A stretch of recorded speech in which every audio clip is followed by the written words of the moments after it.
దేవుని సంఘము. స్తోత్ర. దేవుని సంఘాన్ని పాడు చేయడానికి మనకు అధికారం లేదండి. దేవుని సంఘాన్ని మోసం చేయడానికి మనకు అధికారం లేదండి. సంఘాన్ని మోసం చేస్తే ఎవరిని మోసం చేసినట్టు? దేవుణ్ణండి.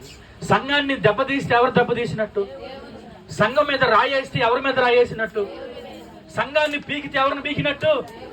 చెప్పండి చెప్పండి. సంఘాన్ని తిడితే ఎవరిని తిట్టినట్టు? సంఘం ఎవరిది ఇప్పుడు?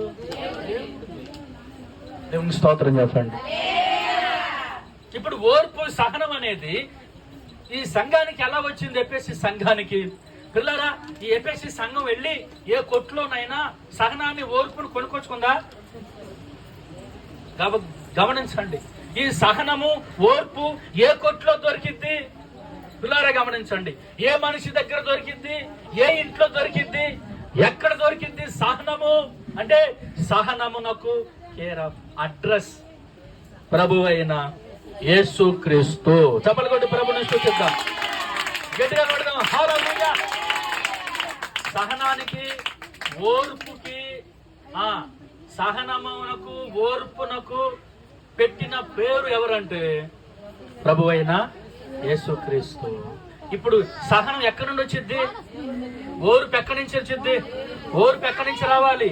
సహనం ఎక్కడి నుంచి రావాలి? ఎవరి దగ్గర నుంచి రావాలి? ఏ కుటుంబంలో నుంచి రావాలి?